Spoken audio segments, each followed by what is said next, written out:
Oke, halo, assalamualaikum warahmatullahi wabarakatuh. Apa kabar? Ketemu lagi. Eh, jadi sebenarnya mestinya sih yang pertama dapat kuliah via video ini, mestinya kuliah psikometri. Cuma eh, bukan kalian aja sebetulnya, bukan mahasiswa aja yang keder. Tiba-tiba kuliah kita berubah jadi online, tapi sebetulnya kita atau saya mungkin juga merasa lumayan keder karena ide saya ketika online, oke saya harus bikin video, tapi nggak keburu, jadi minggu lalu saya hanya buat narasi dari PPT yang saya bikin. Oke, nggak apa-apa, kita coba minggu ini. Jadi saya bikin video di sini, videonya akan diupload ke YouTube, nanti ada linknya di Google Classroom. Jadi kamu buka Google Classroom, nanti ada materi video, kamu buka, silahkan kamu tonton materinya. eh Mungkin akan berbeda dibanding minggu lalu. Jadi saya mau share videonya dulu, terus baru nanti saya share PPT-nya. Jadi dibalik posisinya. Selama kalian nonton ini, misalnya ada sesuatu yang kepikiran ingin ditanyakan, silakan tanyakan di komen di postingan di Classroom. Jangan komen di YouTube-nya, jangan komen di video YouTube-nya, tapi komen di postingan di Classroom. Oh ya, mudah-mudahan juga saya lupa belum bilang, mudah-mudahan kamu semua tetap sehat. eh, Mendingan tetap diem di rumah atau diem di kosan. Jaga kesehatan, jaga kebersihan, jangan lupa cuci tangan pakai sabun, pakai sanitizer apapun. Jangan sering-sering pegang-pegang muka karena nanti ngeri kalau misalnya jadi ODP atau PDP. Oke ya. Oke, kita masuk aja langsung materi minggu ini. Itu sebetulnya ada materinya. Itu minggu ini sebenarnya nggak terlalu panjang, jadi hanya ada dua, hanya paling beberapa puluh menit. Jadi saya satukan karena waktu itu kan saya pernah kuliah nggak masuk karena saya sakit. Jadi mata kuliahnya kita tarik ke sini. Jadi hari ini ada dua chapter yang akan kita bahas. Chapter pertama yaitu paper based test atau disingkat biasanya PBT versus computer based test dan online gitu. Jadi kalau komputer dengan online-nya. Chapter 2 kita akan bahas adaptasi alat ukur versus konstruk alat ukur. Itu juga nggak akan terlalu panjang. Jadi kita mulai aja dulu langsung ke chapter yang pertama. Chapter pertama, paper based test versus computer and online based test gitu. Jadi kalau kenapa ada online, karena kalau komputer itu bisa online bisa offline. Kalau paper rasanya pasti offline ya. Jadi saya nuliskan online karena sekarang udah semuanya serba online. Sebenarnya ketika bicara komputer, nggak purely komputer gitu, mungkin bahasanya lebih cocok kalau elektronik atau digital, tapi nggak apa-apa, orang umumnya menggunakannya komputer based test. Tapi ketika nanti misalnya materi saya bilang elektronik atau ada hal yang saya bilang digital, itu maksudnya computer based test. Oke. Apa sih paper based test? Paper based test itu basicnya simple banget. Jadi tes yang menggunakan kertas sebagai media. Jadi kertas pulpen, kertas pakai pensil, kertas apapun, pokoknya pakai kertas, itu namanya paper based test. Itu udah sesuai bahasanya. Paper kertas, base itu berdasarkan gitu kan. Tes itu tes yang berdasarkan kertas, jadi menggunakan metode kertas. Pakai kertas medianya, bukan metodenya. Medianya pakai kertas. Terbalik. Computer based test itu tes yang medianya menggunakan komputer, bisa offline, bisa online. Komputer di sini maksudnya digital elektronik. Jadi kalau dulu mungkin hanya komputer, kalau sekarang bisa pakai sosmed, bisa pakai gadget, apapun itu. Yang penting sifatnya elektronik, itu offline dan online gitu. Tapi elektronik juga kalau misalnya kayak radio atau CD player mungkin itu nggak masuk ke komputer ya gitu, karena kita nggak bisa nginput gitu kan kalau di radio atau di tape. Tapi kalau yang komputer tuh biasanya kita input. Jadi kalau misalnya di gadget ada tes, kita bisa buka lewat HP, kita isi di situ, itu computer based test. Kalau misalnya perkuliahan online yang minggu lalu juga, misalnya saya kasih tugas di Google Form, itu udah sifatnya computer based test karena kita nggak pakai pulpen, kita nggak pakai kertas. Oke, lanjut. Nah, sebenarnya mau computer based test maupun paper based test itu dipengaruhi sangat besar oleh kemampuan individu yang mengerjakan tes tersebut. Kalau misalnya paper based test orang yang nggak bisa baca, atau nggak bisa nulis, buta huruf gitu ya, buta aksara, kayak akan percuma gitu. Jadi keahlian dia tidak akan tergambarkan, karena keahlian dia, misalnya kita pengen nguji apa kepribadian, misalnya kepribadian dia nggak akan tergambar kalau misalnya dia buta aksara. Sama kayak komputer, mungkin kalau buta aksara sendiri udah nggak terlalu banyak gitu di Indonesia, terutama di kota-kota besar, kecuali kita masuknya mungkin ke sedikit kampung atau lebih ke pedalaman, desa-desa, mungkin akan banyak yang buta aksara. Tapi kalau misalnya komputer, masih banyak orang yang belum bisa gitu pakai komputer atau pakai digital. Ini harus ngeklik apa, habis ini harus ngapain, banyak yang kayak gitu kan, belum biasa. Termasuk bahkan mungkin seperti saya atau teman-teman juga, kadang-kadang kalau kita pakai aplikasi yang baru, kita juga masih bingung gitu, ini harus kayak gimana sih ngerjainnya, ini harus klik apa, harus dari sini harus kemana gitu. Makanya effectiveness dari computer based test atau paper based test itu dari kemampuan orangnya menggunakan media tersebut gitu, terutama di komputer. Makanya sebenarnya masih banyak perdebatan kenapa nggak boleh nih pakai paper gitu. Salah satunya nggak boleh nih pakai komputer, itu salah satunya karena yaitu gitu, nggak semua orang ahli menggunakan komputer, nggak semua orang udah biasa pakai komputer. Kayak orang lah pakai HP pun gitu kan, dari Android pindah ke iPhone atau sebaliknya iPhone pindah ke Android suka jadi bingung gitu. Atau misalnya sama-sama tetap pakai Android aja ganti merek, kadang-kadang jadi bingung gitu. Jadi gitu, dipengaruhi, efektivitasnya sangat dipengaruhi oleh kemampuan subjek dalam menggunakan media tersebut. Nah, kenapa sih harus ada computer based test? Nah, ini kelebihan dari komputer dan kelemahan dari paper.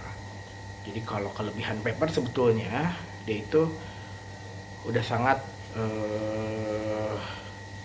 akrab di orang-orang gitu. Ya udah beberapa puluh tahun gitu kan mungkinnya orang tes pakai kertas gitu. Jadi kalau misalnya kamu dikasih form apapun pakai kertas tuh udah hampir 90 lebih persen pasti udah bisa bikin, udah bisa ngerjain. Tapi kalau komputer ya tadi skillnya mungkin gak semuanya merata.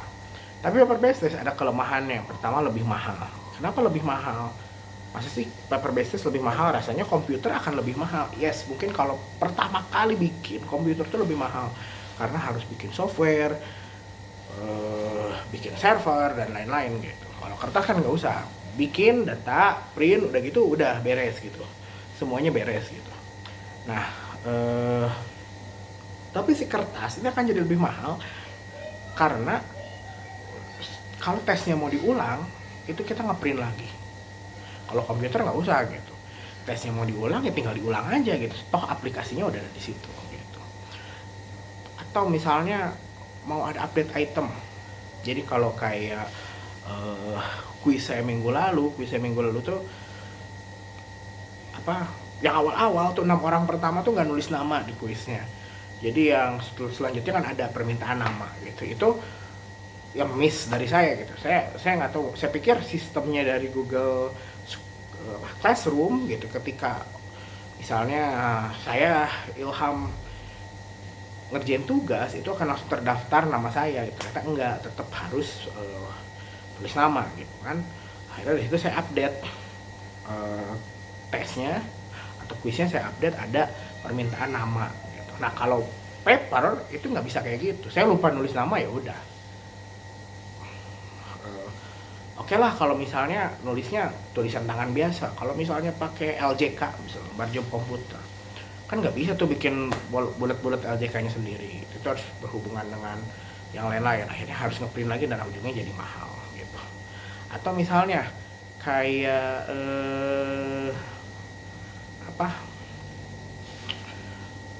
UN misalnya. UN tuh kan soalnya itu aja gitu, tapi dipakai beberapa kali gitu, beberapa tahun tuh. Diputar-putar, dibolak-balik, jadi nomor 1, jadi nomor 4 jadi nomor 7 gitu. Nah, paper kalau pengen kayak gitu, itu diubah di komputer harus di print ulang kan, nggak bisa berubah. Tapi kalau komputer, kita ubah di komputer ya udah itu berubah, bisa langsung dikerjain. Makanya itu kenapa paper based test lebih mahal. Kedua, itu perlu pengamanan lebih ketat. Kenapa lebih ketat? Pernah merhatiin nggak? Pasti pernah merhatiin. Kalau misalnya kayak UN gitu kan, itu UN tuh soalnya datang, lembar jabatan datang tuh dikawal sama mobil polisi, kawal sama polisi berapa orang, pakai dus kayak mau pemilu gitu, pakai kotak kardusnya pakai kotak, maksudnya kotak aluminium gitu kan.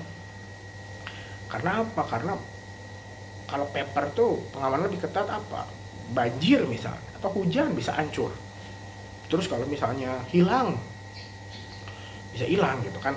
Hilang satu halaman, dua halaman, atau satu lembar, dua lembar tuh bisa terjadi. Tapi kalau online ya ada resiko tetap.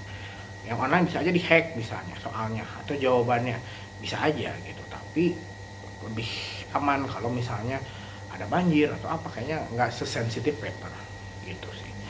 Komputer keunggulannya juga lebih fleksibel. Jadi kenapa fleksibel? Sama kayak kamu kalau nonton video ini atau ngerjain quiz online di apa?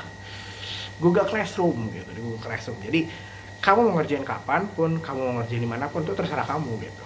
Jadi lebih fleksibel. Kalau paper nggak bisa kayak gitu gitu. Bisa sih, tapi jatuhnya lebih sulit. Misalnya saya mau ngadain quiz paper, akhirnya saya kirim ke alamat masing-masing kuisnya, udah beres kalian kirim lagi, kan itu jadi ribet ya gitu. Tapi kalau misalnya komputer atau secara online itu lebih fleksibel, kamu ngerjain di mana aja bebas gitu. Sekarang ngerjain dari HP aja bisa gitu kan misalnya. Atau nggak saya nyuruh kalian tugas, saya ngasih tugas, kalian kumpulinnya di email juga termasuk computer based test gitu. Karena tetap walaupun itu bentuknya kertas, kamu bisa print, tapi itu kamu ngerjainnya di komputer, jadi tetap computer based test, dan itu bisa lebih fleksibel juga. Ada beberapa orang yang mengerjakan Word itu udah di HP gitu kan, dan bisa di email langsung gitu. Kedua, adanya sistem bantuan. Bantuan itu apa? Misalnya untuk soal-soal yang perlu kalkulator misalnya, atau misalnya kamu mau bikin grafik gitu, itu akan lebih gampang karena kamu buka komputer, buka aja program kalkulator. Rasanya di semua komputer itu udah basic banget ada kalkulator. HP juga sama, sekarang kan HP umumnya ada kalkulator gitu. Dari dulu lah, dari HP zaman dulu, HP masih hitam putih, rasanya kalau kalkulator ada gitu. Jadi gak perlu lagi nih orang bawa kalkulator sendiri dari rumah, terus dicurigai kalkulatornya ada contekan dan lain-lain gitu. Itu adanya sistem bantuan dan lebih safe di situ. Lebih safe untuk menghindari kecurangan. Itu misalnya grafik, kamu bikin di Paint, kamu bikin di Photoshop, kamu bikin di Corel, itu bisa gitu kalau pakai komputer. Atau di HP juga bisa kan. Sekarang banyak aplikasi untuk menggambar dan edit desain dan yang lain-lain. Ketiga, itu bisa menampilkan informasi yang lain. Misalnya saya dalam tesnya saya minta kalian untuk menganalisis sebuah video misalnya. Makanya saya bisa input tuh videonya di komputer. Atau misalnya kayak gini kuliahnya, saya pengen kalian nonton video saya gitu. Itu informasi yang lain gitu. Kalau misalnya paper base, mungkin saya hanya ngasih grafik dalam bentuk gambar gitu. Atau misalnya kita mau bilang analisis iklan misalnya.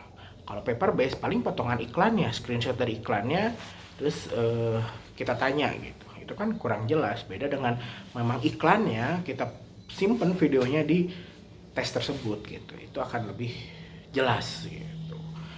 Yang ke berapa? 4 itu bisa merubah jawaban. Jadi lebih mudah untuk merubah jawaban. Kenapa? Misalnya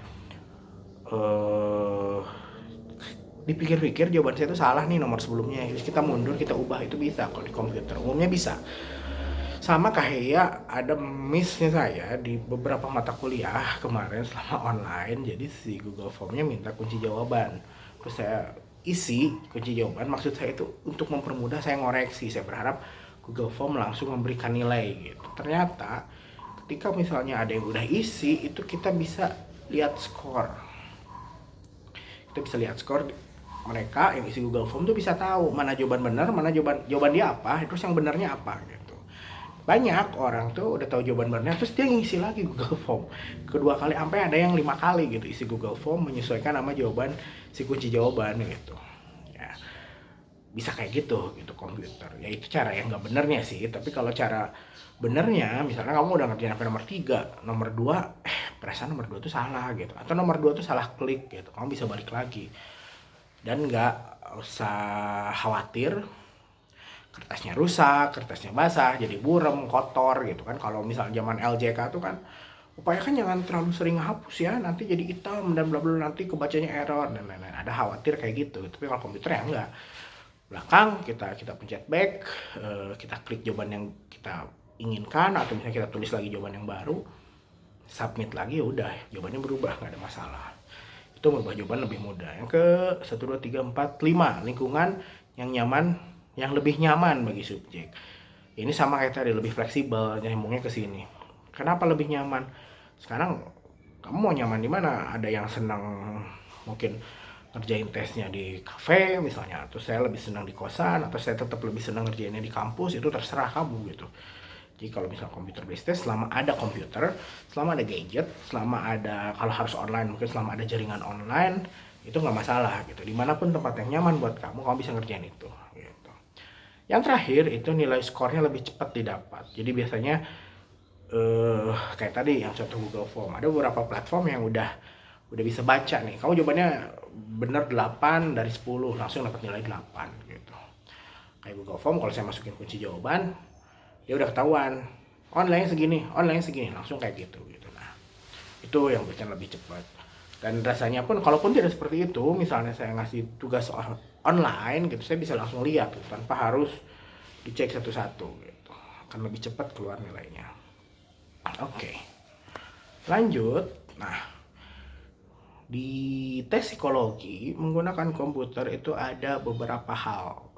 Yang pertama itu untuk melakukan asistensi wawancara. Jadi misalnya kamu butuh wawancara pendahuluan. Contoh kalau di psikologi misalnya, entah udah belajar apa belum, riwayat hidup misalnya, RH. Jadi, RH udah nggak perlu sebenarnya pakai paper, itu akan mempersingkat waktu. Misalnya orang mau daftar nih, saya mau daftar ujian, saya harus ngisi RH, udah aja isi RH dari waktu pendaftaran online gitu. Jadi pas datang RH-nya udah ada gitu. Atau misalnya kalau kamu mau coba tuh kayak sekarang tuh karena musimnya corona, ada tes, apa disebutnya ya, semacam pre-testnya corona gitu. Jadi kayak kamu ditanya namanya siapa, umurnya berapa, berat badan berapa, tinggi badan berapa, terus pusing nggak misalnya, batuk nggak, sesak napas nggak, flu nggak. Nanti dia ngomong, oh pernah pengalaman keluar negeri nggak, pernah pengalaman kontak dengan suspek corona nggak misalnya. Oh iya, oh enggak. Ya, nanti ujungnya dia bilang, oh, kalau gini kamu cukup mengisolasi diri di rumah, istirahat di rumah, atau kontak apa namanya, dokter terdekat misalnya. Itu untuk interview gitu. Jadi interviewnya nggak harus orang nanya, kita bisa isi form sendiri. Dan biasanya ini untuk menghindari apa namanya, semacam aduh lupa namanya, faking true, saya lupa, pokoknya kamu cari deh. Jadi ini biasa yang kayak ketika kita diwawancara oleh orang lain, kita nggak mau terlihat jelek gitu, atau kita pengen apa yang kita omongin itu sesuai harapan yang nanya gitu. Faking good, nah namanya faking good gitu. Jadi kita berusaha membuat diri kita seolah-olah baik, lebih baik dari semestinya gitu, karena ada apa namanya, ada tekanan sosial misalnya kayak corona lah kan. Corona itu sebenarnya penyakit fisik, tapi suspeknya atau pasiennya juga terkena efek psikologis dengan diberitakan lah di berita nama dan bla bla bla, misalnya waktu awal-awal kan kayak gitu. Atau misalnya dikucilkan karena harus self quarantine gitu, harus mengkarantina diri, mengisolasi diri gitu. Akhirnya ada efek psikologis. Ketika ditanya batuk nggak, sebetulnya batuk, tapi misalnya karena dia nggak mau positif corona atau nggak mau dianggap dalam pengawasan positif corona, dibilang nggak batuk gitu, karena takut dikucilkan secara psikologis. Nah misalnya kayak gitu. Nah, kalau dengan komputer, beberapa penelitian bilang ini tuh bisa dihindari gitu. Orang tuh akan lebih tidak segan untuk mengungkap kebenaran karena dia nggak berhadapan dengan individu manusia langsung gitu. Yang kedua itu computer administered test. Jadi tes yang diadministrasi oleh komputer, misalnya kayak Google Form. Nah itu computer administered test gitu. Jadi ketika kamu buka link, Google Form udah langsung bilang gitu, instruksinya seperti ini, walaupun saya yang input tapi Google Form yang bilang gitu. Silakan isi nama wajib diisi kayak gitu. Itu kan Google Form. Contohnya kalau online tuh ada Big Five. Big Five juga bisa, atau MMPI juga itu bisa pakai komputer gitu. Kamu cuma memilih mana yang lebih cocok dengan kamu gitu. Yang ketiga ada Computer Diagnosis, Scoring and Reporting of Result. Jadi ya tadi gitu, salah satu keunggulannya komputer tuh karena dia bisa menghasilkan skor atau nilai lebih cepat gitu. Salah satunya membantu dalam tes psikologi untuk melakukan scoring, diagnosis, dan report. Nah, cuma gitu, kalau untuk scoring masih oke. Cuma memang beberapa ada yang bilang penelitian bahwa menggunakan komputer ini tidak se-reliable manusia gitu. Masih reliable kalau interpretasi atau diagnosis masih bagus pakai human, pakai manusia. Tapi kalau masih scoring masih oke lah. Tapi ada beberapa yang udah pakai komputer, misalnya kayak tes Pauli. Pauli itu justru scoringnya pakai manusia, tapi nanti diagnosisnya, interpretasinya pakai komputer. Tapi kamu boleh tanya lagi ke mata kuliah apa kalau Pauli, PTP mungkin atau asesmen bio. Kalau kira-kira Pauli itu komputer diagnosisnya apa scoringnya? Rasanya sih scoring, diagnosisnya, karena scoringnya itu kita tetap manusia yang scoring, masukin ke komputer. Itu contoh lain kamu boleh tanya ke dosen, kalau untuk psikotes formal ya, psikotes yang spesifik bisa tanya ke dosen PTP kira-kira, atau dosen tes yang lain lah, asesmen yang lain, ada nggak sih tes yang bisa pakai komputer misalnya gitu, atau dibantu oleh komputer. Yang keempat, selain pakai komputer juga bisa pakai internet tes psikologi itu. Apa? Kamu kalau coba Google itu banyak, misalnya kamu bilang personality online free test, personality online free test misalnya. Itu bisa course evaluation, bisa dari Big Five, bisa dari MBTI gitu. Jadi biasanya udah free, gratis, online gitu. Emang kalau spesifik tetap harus bayar, tapi kalau untuk menggambarkan memang nggak untuk tes resmi sih. Tapi kalau kamu, itu dia, karena ada tujuan si psikometri itu salah satunya adalah untuk self understanding and self development. Itu nggak ada, menurut saya sih nggak ada masalah kalau kamu mau coba-coba. Saya kepribadiannya orangnya seperti apa, kamu coba buka free online test itu nggak ada masalah. Yang kelima itu sebetulnya ada teknologi computer adaptive test. Jadi computer adaptive test ini pertanyaannya itu akan bisa berubah mengikuti jawaban dari si partisipan tes gitu. Jadi kalau misalnya saya jawab A, maka pertanyaan berikutnya yang muncul mungkin akan berbeda dengan ketika saya jawab B gitu. Cuma ada permasalahan juga. Computer adaptive test ini nggak bisa disesuaikan reliabilitasnya dengan paper based test gitu. Karena kalau paper mungkin bisa, kalau kamu menjawab A lanjut ke nomor 7 bisa kayak gitu kan, tapi tetap mungkin tidak se-fleksibel komputer. Ya kalau komputer bener-bener dengan algoritma tertentu mungkin bisa nggak harus ke nomor 7, bisa jadi ke nomor 9, bisa jadi ke nomor 13 gitu dan lain-lain. Itu computer adaptive test. Nah, ada nggak sih tes yang cuma bisa menggunakan komputer tanpa paper? Ada nggak kira-kira? Sambil saya minum dulu, ada nggak? Kamu pikirkan, ada nggak? Jawabannya ada. Misalnya apa? Simulasi. Tes simulasi itu harus pakai komputer, nggak mungkin paper. Misalnya pilot, dia dites untuk menerbangkan dan mendaratkan pesawat dengan smooth gitu. Mungkin harus pakai komputer gitu. Kalau pakai kertas paling ditulisin doang step-stepnya gitu. Jadi agak rancu dan mungkin tidak tergambar dengan baik. Tapi kalau pakai simulasi komputer, penilaiannya akan lebih bagus. Atau misalnya kayak sekarang di beberapa tempat, saya nggak tahu kalau di Bandung udah apa belum. Jakarta tuh ngambil SIM aja gitu, ngambil SIM, tes SIM gitu, uji SIM, memang ngambil SIM di tes itu ada yang udah tesnya pakai simulasi. Jadi udah nggak pakai naik motor bulak belok di lapangan kantor polisi gitu, tapi udah pakai simulasi. Atau misalnya kayak safety riding.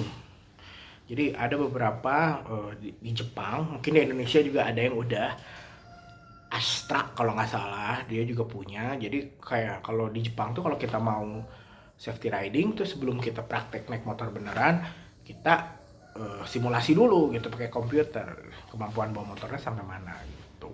Jadi itu beberapa. Kamu kalau mau cari yang lain boleh. Misalnya punya ada lupa yang lain tes bisa hanya boleh pakai komputer, boleh tulis di komen kalau mau mengusulkan. Oke ya. Oke, jadi itu chapter 1 mengenai apa tadi? Paper based test versus computer based test. Tuh kan, nggak lama, hanya kurang dari setengah jam. Akhirnya kita masuk ke chapter 2. Chapter 2 itu apa? Bahasnya konstruksi alat ukur versus adaptasi alat ukur. Alat ukur itu ya tes tadi, alat tes tadi gitu. Jadi biasanya kalau kita mau menguji sesuatu itu pilihannya dua. Jadi kita menguji sesuatu, kita perlu alat tes, kita perlu alat ukur. Pilihannya dua umumnya. Apa kita bikin baru atau kita pakai punya orang lain, intinya gitu. Konstruksi itu bikin baru gitu, jadi alat ukurnya kita bikin baru yang benar-benar kita yang punya. Bahkan kalau misalnya kita sendiri yang bikin teorinya, atau misalnya kita benar-benar bagus bikinnya, itu bisa dipatenkan dan bisa jadi duit gitu. Jadi kayak pertemuan beberapa minggu lalu, kalau psikometri atau tes psikologi itu bisa sifatnya komersial. Jadi kalau ada yang mau pakai itu harus beli ke kita gitu, atau minta izin gitu. Izinnya kita bayar, kita kasih izinnya misal dengan bayar sejumlah uang, atau misalnya harus beli secara online. Itu ada yang seperti itu. Makanya ada konstruksi alat ukur. Atau misalnya adaptasi. Adaptasi itu biasanya kalau alat ukur ini diciptakan dari atau oleh seseorang yang berasal dari budaya yang berbeda. Misalnya saya mau nguji, saya pengen tahu selera makan orang Indonesia misalnya. Terus selera makan mahasiswa Unibi. Selera makan ini ternyata ada alat ukurnya. Misalnya apa selera makan tuh? Appetite scale misalnya, nggak seperti itu gitu ya. Jadi selera makan ini ada di luar negeri yang bikin, si bule A tuh bikin gitu. Nah, saya mau pakai, maka harus saya diadaptasi agar sesuai dengan budaya Indonesia. Minimal bahasanya gitu, bahkan atau mungkin kontennya. Tapi biasanya minimal bahasanya, karena kadang-kadang tahu sendiri kalau misalnya translate pakai Google Translate kan jadi ngaco, atau misalnya translate oleh orang pun kadang-kadang maknanya bisa berubah. Nah, adaptasi ini berupaya untuk mengubah satu alat ukur menjadi atau cocok dengan bahasa atau budaya lain tanpa merubah makna atau merubah tujuan dari alat ukur itu sendiri. Nah, ini definisi resminya. Konstruksi alat ukur ialah proses penyusunan skala dari pembuatan item sampai pengujian psikometri. Jadi dari kita menentukan item-item apa aja yang harus ada di alat ukur kita atau alat tes kita, sampai kita uji psikometrinya, validitasnya, reliabilitasnya, dan lain-lain gitu. Itu konstruksi alat ukur. Konstruksi alat ukur itu bisa dua cara. Jadi kita menentukan, kalau tadi kan disebutin nih pembuatan item. Nah, pembuatan item itu maksudnya item generation gitu. Item generation itu bisa dua cara, induktif atau deduktif. Induktif itu kita lihat dulu fenomena gitu. Ada fenomena apa yang pengen kita teliti, lalu kita ubah jadi item. Gimana tuh ini? Bisa aja dengan wawancara, dengan cari-cari data di luar sana tentang fenomena tersebut, lalu kita bikin item. Kalau deduktif, kita bicara dulu teori, baru kita bikin item. Ini yang biasa aja. Kalau misalnya kayak kalian pernah praktikum observasi, interview, kan harus bikin tuh kisi-kisi observasi atau kisi-kisi interview dari teori turunin jadi indikator dan seterusnya. Ini namanya item generation. Prosesnya itu item generation deduktif gitu. Ini tahapan konstruksi alat ukur. Ini kita bahas sekilas aja. Sebetulnya ini tuh akan ada mata kuliah khususnya nanti mungkin entah semester depan, entah 2 semester lagi kalian tuh namanya penyusunan skala psikologis akan membahas ini mungkin. Kita akan bahas aja. Jadi pertama itu kita menetapkan tujuan sekaligus melakukan item generation. Terus kita melakukan pembatasan domain alat ukur. Jadi kalau misalnya kita mau bicara tentang self esteem misalnya, kita mau ukur self esteem, ya udah self esteem aja, nggak jadi self confidence, nggak jadi self efficacy gitu. Lalu menghimpun indikator perilaku. Jadi dari teori item generation, turunkan jadi indikator, lalu baru jadi item. Ada dari fenomena, indikator jadi item. Terus kita uji coba bahasa. Uji coba bahasa itu maksudnya dapat dimengerti nggak sama orang tulisan kita. Biasanya bahasanya tuh face validity. Face validity atau apa ya? Saya lupa, pokoknya jadi itu menguji. Biasanya ke yang ahli kita kasih, terus nanti dibaca sama dia, ini bisa dimengerti nggak gitu. Atau misalnya dicoba juga bisa ke orang, suruh diisi. Saya tanya, misalnya saya mau bikin alatnya, saya tanya ke kalian, ngerti nggak maksudnya apa? Maksudnya gini Pak. Oh ya udah pakai, oke, bahasanya udah masuk akal, udah dapat dimengerti. Lalu uji coba lapangan. Ini biasanya disebutnya pilot test gitu. Jadi saya tes dulu ke beberapa orang, ke 100 orang, ke 30 orang misalnya. Cobain kira-kira, nah dari situ kita bisa menguji reliabilitas dan validasinya. Reliabilitas dan validitasnya. Kalau udah itu, udah reliable, udah valid, maka itu menjadi alat ukur yang final gitu.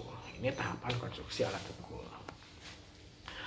Adaptasi tadi udah dibahas. Proses penyesuaian alat ukur umumnya dari bahasa asli menuju bahasa yang diinginkan gitu. Jadi ya kayak tadi contohnya, misalnya alat ukurnya bahasa Inggris, kita pingin karena kita mau ngambil data di Indonesia, maka alat ukurnya diubah jadi bahasa Indonesia gitu. Kenapa? Kalau misalnya tetap bahasa Inggris, belum tentu semua orang bisa ngerjain gitu, karena kemampuan bahasa Inggrisnya beda-beda. Jadi perlu diadaptasi. Adaptasi itu ada beberapa step, bisa dilihat di sini. Jadi intinya sih yang pertama itu kita melakukan translate. Jadi sekali translate itu harus dilakukan oleh 2 orang gitu. Jadi translate oleh 2 orang yang berbeda.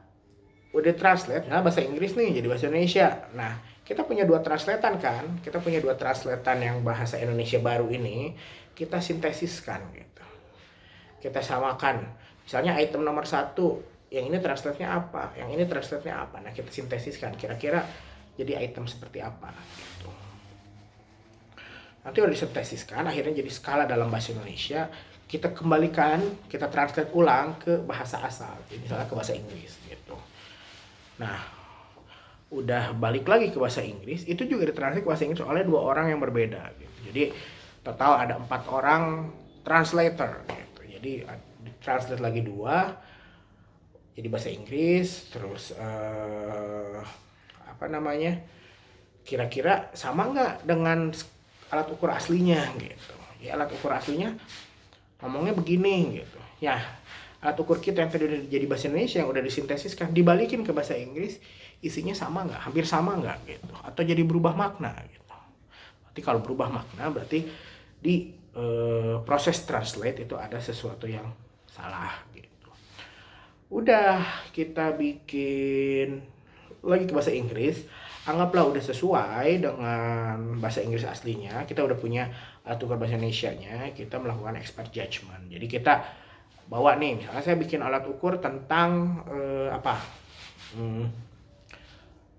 kesehatan mental misalnya di Unibi yang sering bicara kesehatan mental, mungkin dosen klinis gitu. Jadi saya kasih nih, tanya ke Bu Diah misalnya, atau saya tanya ke Pak Erwin, Pak Erwin gimana nih menurut Pak Erwin alat ukur ini udah menggambar, udah oke belum misalnya gitu. Udah itu sama sebetulnya seperti konstruksi alat ukur. Jadi saya uji pilot test, terus saya cek reliabilitas, saya cek validitasnya, saya ada pengurangan item juga. Kalau memang ada item-item yang kurang reliable atau tidak valid, maka harus dibuang. sampai nanti menemukan alat ukur yang memang reliable dan valid, baru itu bisa digunakan. Jadi itu adaptasi alat ukur. Prosesnya hampir mirip di ujungnya karena proses psikometrinya sama, hanya di awalnya aja. Jadi kalau konstruksi kita menurunkan dari teori atau fenomena menjadi item, dengan otomatis langsung bahasa yang kita pakai. Kalau misalnya diadaptasi bahasa Inggris, dari bahasa awal yang bahasa Inggris, kita translate dulu ke bahasa Indonesia. Itu aja sih gitu. Dan ingat, misalnya kalau adaptasi, translate itu nggak sekali, tapi 2 kali. Jadi sekali ke bahasa Indonesia, udah dari bahasa Indonesia, kita balikin ke bahasa Inggris. Jadi kalau misalnya ini alat ukur nih, bahasa Inggris, kita translate ke bahasa Indonesia, ini ada bahasa Indonesianya dengan 2 translator. Bahasa Indonesia ini kita balikin lagi ke bahasa Inggris. Kira-kira sama nggak gitu? Nah, kalau sama, berarti kita bisa lanjut ke proses psikometri selanjutnya. Jadi itu materi minggu ini, 2 chapter, nggak lama kan, hanya 35 menit. Nah, kalau ada yang ingin ditanyakan, silakan posting di komenan di Google Classroom. Jadi sekali lagi jangan komen. Sebenarnya komen di YouTube juga nggak mungkin karena nggak bisa, karena komennya saya matikan. Jadi kamu bisa komen di Google Classroom di postingan video ini, gitu ya. Setelah video ini tayang, tugasnya akan menyusul. Jadi mudah-mudahan, kemarin saya ada kendala untuk rendering dan upload agak lama. Jadi ada beberapa mata kuliah yang ngaret uploadnya. Mudah-mudahan untuk mata kuliah ini semuanya berjalan lancar, sinyal internetnya juga bagus gitu, jadi uploadnya cepat, renderingnya cepat. Kalau video ini udah tayang, maka saya akan ngasih tugas gitu. Jadi tugasnya akan dikasihkan setelah video ini tayang ya. Oke, tetap jaga kesehatan. Kalau nggak penting-penting amat, jangan keluar dari rumah, mending diem aja di rumah. Kamu bisa melakukan apapun itu ya di kosan atau di rumah, streaming film atau nonton film atau browsing, apapun lah, pokoknya cari kesibukan di rumah aja daripada keluar, karena kadang-kadang kita ngerasa sehat juga belum tentu kita nggak terinfeksi corona, bisa jadi kita juga menjadi carrier untuk orang lain. Oke, jadi tetap sehat, tetap menjaga kebersihan. Mudah-mudahan kita semua dikasih kesehatan dan keselamatan oleh Allah Subhanahu wa taala. Oke, terima kasih yang udah nonton. Kita ketemu lagi di minggu depan. Mudah-mudahan minggu depan kita udah kembali lagi ke kelas seperti biasa. Ya pokoknya kita ketemu lagi, mau offline mau online, mau offline mau online. Sampai ketemu lagi minggu depan. Assalamualaikum warahmatullahi wabarakatuh.